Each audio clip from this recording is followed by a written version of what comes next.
నాగర్ కర్నూలు నియోజకవర్గంలో గడిచిన 3 ఏళ్లలో జరిగిన అభివృద్ధి ఏంటి? ఎమ్మెల్యే మర్రి జనార్దన్ రెడ్డి ప్రజలకు అందుబాటులో ఉంటున్నారా? గతంలో తీవ్ర ఆరోపణలకు కారణమైన జక్కా రఘునందన్తో ఇప్పుడు శాసనసభ్యుడి సంబంధాలు ఎలా ఉన్నాయి? పాలమూరు రంగారెడ్డి ప్రాజెక్టు ఇక్కడి రైతులకు పూర్తి స్థాయిలో అందుబాటులోకి వచ్చేది ఎప్పుడు?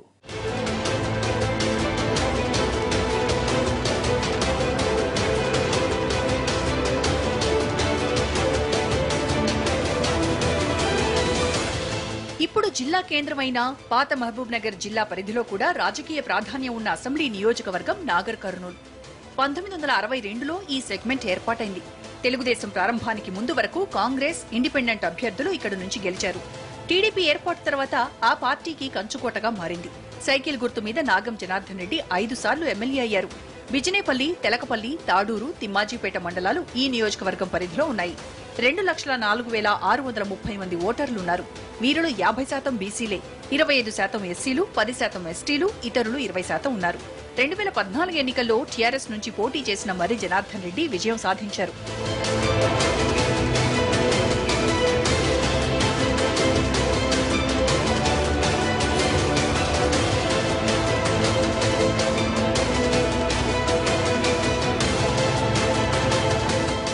అచ్చంపేట, దేవరకద్ర, కొల్లాపూర్, నాగర్ కర్నూలు అసెంబ్లీ నియోజకవర్గాలతో కలిపి కొత్త జిల్లా ఏర్పాటుతో ఇక్కడి ప్రజల చిరకాల కోరిక నెరవేరింది.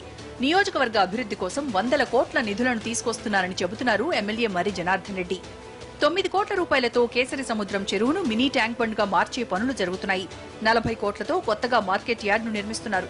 కల్వకుర్తి లిఫ్ట్ ఇరిగేషన్ స్కీమ్ కింద రైతులకు సాగునీరు అందించామని చెబుతున్నారు ఎమ్మెల్యే. 2 సంవత్సరాల్లో ఈ గుడిపల్లి గడ్డ ద్వారా 1,00,000 ఎకరాల నీళ్ళు ఇస్తాం, ఇవ్వకపోతే నేను రాజకీయాల్లో ఉండనని ఆ రోజు చెప్పిన ప్రకారంగా 3 నెలలు లేటు తోటే ఈ 2.5 సంవత్సరాల్లో గుడిపల్లి గడ్డ ద్వారా నీళ్ళు ఇచ్చినాం.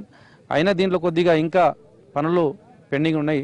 స్వయంగా మంత్రి హరీష్ రావు గారిని 85 కిలోమీటర్ల నుంచి 90 కిలోమీటర్, 1 కిలోమీటర్ అయితే 90 కిలోమీటర్లు మంత్రి గారిని స్వయంగా తీసుకురావడం జరిగింది. చూపించిన దానివల్ల కొద్దిగా పురోగతి వచ్చింది. మంత్రి గారు రావడం వల్ల ప్రధానంగా నాగర్ కర్నూలు జిల్లా ఏర్పాటు చేసినాం. ప్రధానంగా ఈరోజు ఈ తెలంగాణ రాష్ట్రంలో ఏ నియోజకవర్గానికి రాలేదు 15 కోట్ల రూపాయలతో మినీ ట్యాంక్ బండ్ ఏర్పాటు చేయబోతున్నాం. కొత్త మార్కెట్ 40 కోట్ల రూపాయలతో వ్యవసాయ మార్కెట్, దాన్ని 40 ఎకరాలలో 40 కోట్ల రూపాయలతోటి కొత్త మార్కెట్ ఏర్పాటు చేయబోతున్నాం. అది త్వరలోనే 3-4 నెలల్లో ప్రారంభిస్తున్నాం. అలాగే ఎన్నో రకాలుగా అభివృద్ధులు చేసుకుంటూ పోతున్నాం. ప్రధానంగా ప్రజల్లో అందుబాటులో ఉంటున్నాం. మండల కేంద్రం నుంచి గ్రామ పంచాయతీకి రోడ్డు లేనటువంటి గ్రామం లేదు నా దగ్గర. ప్రతి గ్రామానికి బీటీ రోడ్ ఉంది. ఒకటే ఒక బోర్ ఉంది బోయాపూర్ అనే గ్రామానికి. దానికి ఒక శాంక్షన్ అయింది 10 రోజుల కింద. అన్ని గ్రామాలకు బీటీ రోడ్లు ఉన్నాయి ఈ రోజు మా దగ్గర. కల్వకుర్తి లిఫ్ట్ తో గుడిపల్లి దగ్గరున్న రిజర్వాయర్ నుంచి నిరుడు కొన్ని ప్రాంతాలకు సాగునీరు అందింది. దీంతో అక్కడి రైతులు సంతోషంగా ఉన్నారు. అయితే అదంతా ఒకవైపుకు మాత్రమే.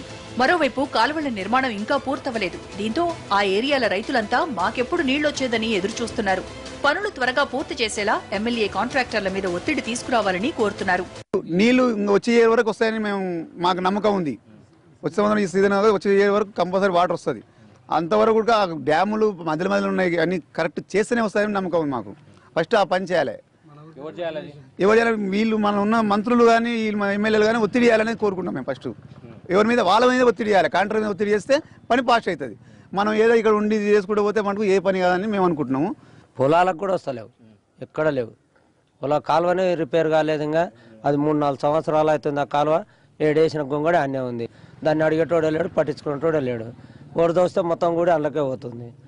కాలువ పనుకున్న వాడిదాకా ఆ కాలువ కూడా ఎవడు పట్టించుకుంటలేడు. ఇంక యామంచే గింతే ఉంది. ఈ మోరి ఇట్లే ఉంది, ఆ మోరి అట్లే ఉంది. ఆ గున్న లేచిండు ఇంతవరకు. ఈ డెనిస్ కాలువ పక్కన పెట్టేది ఉంది.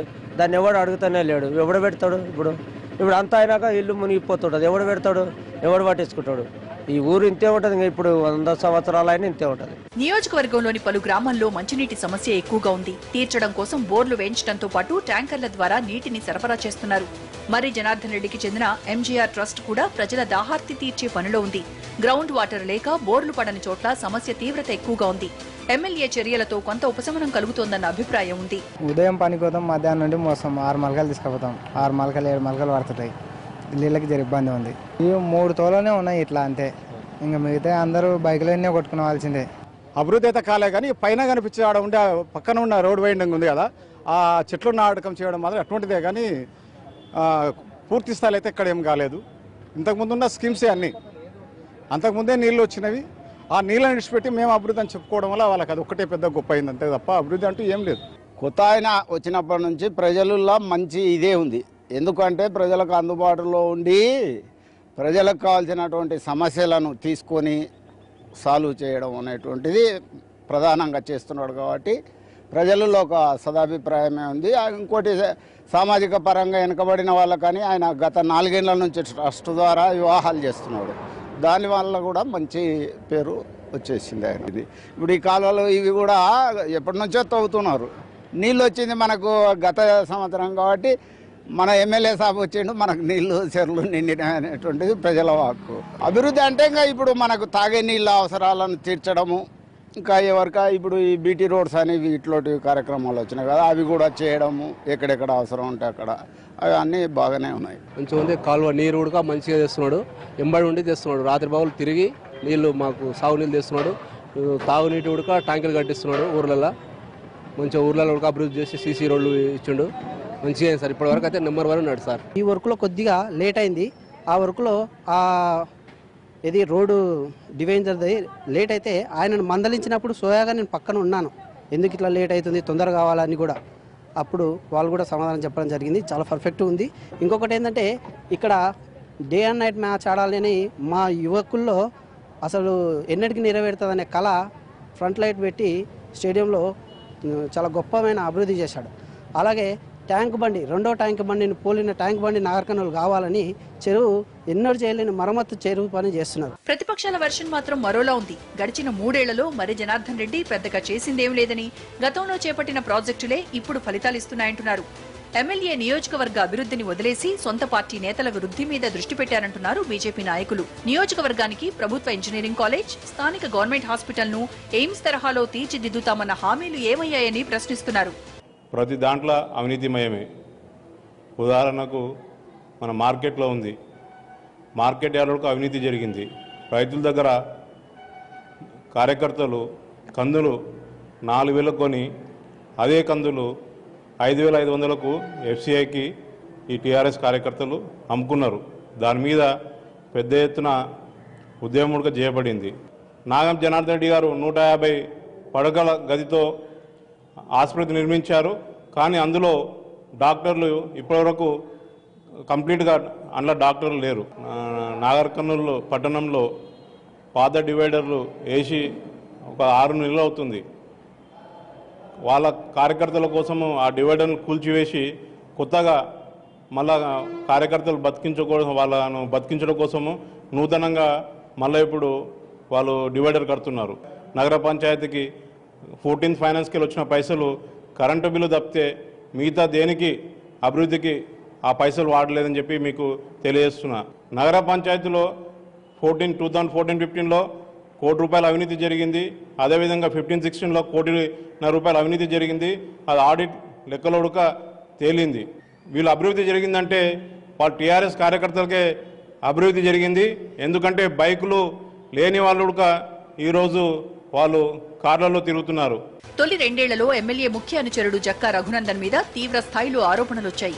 ఆయన పేరు కరప్షన్ కింగ్ గా నియోజకవర్గంలో మోగిపోయింది.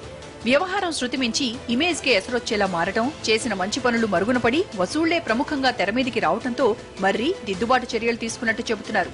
ఇప్పుడు రఘునందన్ ను దూరం పెట్టారని చెబుతోంది ఎమ్మెల్యే క్యాంప్. మొత్తం మీద జనార్దన్ రెడ్డి ప్రజలకు అందుబాటులో ఉంటారని, సమస్యలు చెప్పుకుంటే వెంటనే స్పందించి పరిష్కారం కోసం ప్రయత్నిస్తారన్న పేరు నియోజకవర్గంలో ఉంది. కాంగ్రెస్ పార్టీ నాయకుడు కూచుకుళ్ల దామోదర్ రెడ్డి వచ్చే ఎన్నికల్లో ఇక్కడి నుంచే పోటీ చేస్తారా లేదా అన్న విషయంలో క్లారిటీ లేదు. ఆయన ఏం చేస్తారన్న విషయమై పార్టీ క్యాడర్లో చర్చ జరుగుతోంది. ఇక నియోజకవర్గంలో బలమైన నాయకుడు నాగం జనార్దన్ రెడ్డి వారసుడిగా శశిధర్ రెడ్డి సెగ్మెంట్ ని చుట్టేస్తున్నారు. పోయిన పట్టు తిరిగి దక్కించుకునేందుకు తీవ్రంగా ప్రయత్నిస్తోంది నాగం ఫ్యామిలీ.